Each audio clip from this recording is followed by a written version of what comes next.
Dans le cadre du mois de la bio, le pôle conversion formé par l'OPABA et la Chambre d'agriculture d'Alsace proposait la thématique « Les plantes pour soigner la vigne ». Dans ce cadre, Corinne Dimunch, exploitante agricole et viticultrice à Balbronn, ouvrait les portes de son séchoir à plantes pour expliquer sa démarche. En parallèle de ces diverses activités, elle cultive entre 10 et 20 arts de plantes aromatiques. On a repris l'exploitation en 2001 avec 12 hectares. À l'heure actuelle, on n'a pas énormément évolué, on a passé tout simplement à 17 hectares. On est resté une petite entreprise familiale étant donné que mon mari est plus réactif et que je suis seule avec une petite aide de la part de mes parents. Et donc on n'a volontairement pas trop agrandi non plus donc pour cette raison. D'autre part, on a passé petit à petit l'entreprise en culture biologique qui demande un temps plus important sur l'exploitation, un temps de travail et un temps d'observation. Donc actuellement, on a 4 hectares de raisins, dont 0,30 en raisin de table. On a 4 hectares de grandes cultures. On a 4 hectares de luzerne, 1 hectare de verger haute tige, plus le verger en biodiversité qui est en cours d'implantation. On est venu à la plante aromatique par le biais de l'usage de vouloir développer la viticulture en agriculture biologique. Le fait de vouloir développer ce domaine-là. Donc j'ai commencé à chercher quelques plantes sauvages et puis voilà, ça me plaisait sans plus. J'avais envie d'avoir ma propre autonomie et éventuellement un jour d'en cultiver davantage pour pouvoir subvenir aux besoins d'autres viticulteurs qui n'ont peut-être pas le temps, qui n'ont pas les emplacements pour développer ce genre de plantes. Ce qui est très important pour moi, c'est pas le volume récolté. C'est avant tout d'avoir un produit aussi sain que possible, ne pas avoir des déchets dans la plante que je vais consommer, que mon corps n'est pas capable d'assimiler lui non plus. Donc moi avant tout c'était avoir un produit propre et sain.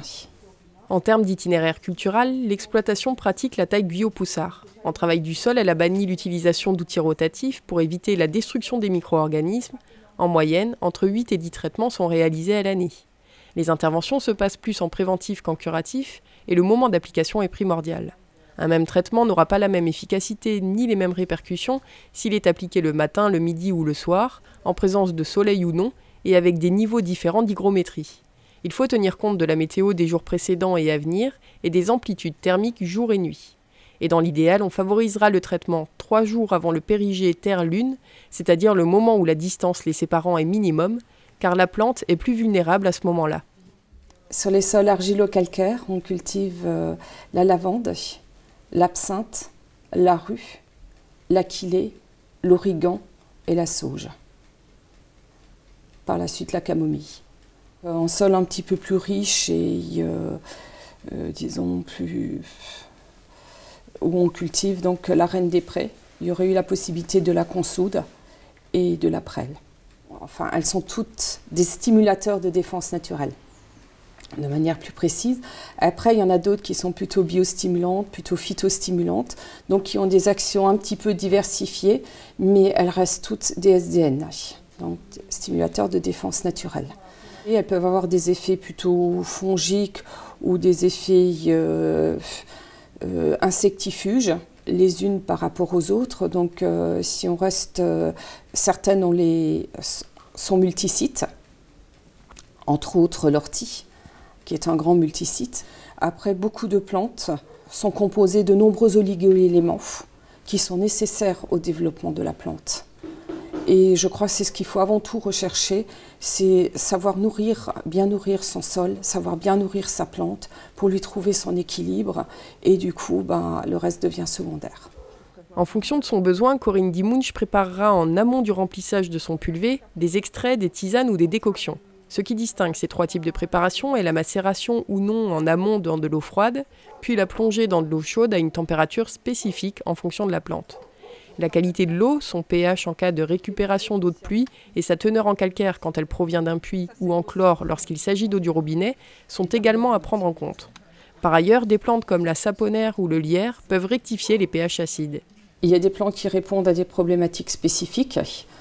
Après, comme dit, elles ont rarement une seule spécificité. En général, il y en a plusieurs.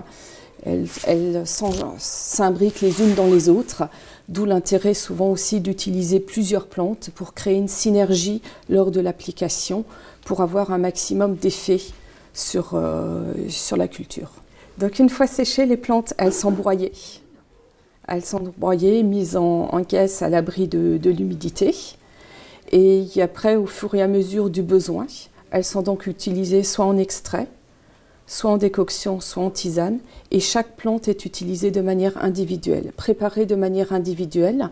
Et l'assemblage se fait juste avant de partir au champ, à la parcelle. Donc tout est mélangé dans le pulvé, où on y rajoute un petit peu de bouillie bordelaise, un peu de soufre, dans des doses aussi faibles que possible, en fonction de ce que la météo nous permet. Les plantes qu'utilise le plus Corinne Dimunch sur ses parcelles sont l'ortie, la reine des prés, la prêle, l'origan, la consoude et la tanésie. Celles qu'elle utilise plus en guise d'insectifuge, bien qu'elles provoquent d'autres effets, sont la tanésie, la lavande, la menthe, l'absinthe, la rue, la santoline et la fougère. Si certaines plantes sont utilisées fraîches en cours de saison, la majorité sont séchées à l'air libre. Donc c'est une grange qu'on a rachetée avec les bâtiments qui étaient à côté. On les a rachetés en 2013. Au départ, on ne voulait que la grange pour l'utiliser en guise de séchoir, puisque la place à la maison devenait étroite. Donc avoir un endroit où effectivement je peux que faire du séchage et du stockage, c'était le but premier. Le séchage est très varié, la durée du séchage est très variée, que ce soit par le biais de la météo, que ce soit par le biais du type de plante. Il y a des plantes telles que la prêle qui sécheront très vite. Vous avez l'ortie qui est beaucoup plus longue. Vous avez tout ce qui est tiges très dures telles que la tanésie et l'achillée qui est également très long à sécher. Après, il y a des plantes qui reprennent très vite l'humidité. Donc voilà, le temps de séchage est varié. Ça peut aller de 4-5 jours à 10-15 jours. Corinne Dimunch livre ses raisins à la cave du Roi d'Agobert qui comptait ses premières conversions bio en 2007. D'ici 2019, près de 70 hectares serviront à la vinification de la gamme bio de la maison. Dans un avenir plus ou moins lointain, le fils de Corinne Dimunch devrait prendre la relève sur l'exploitation.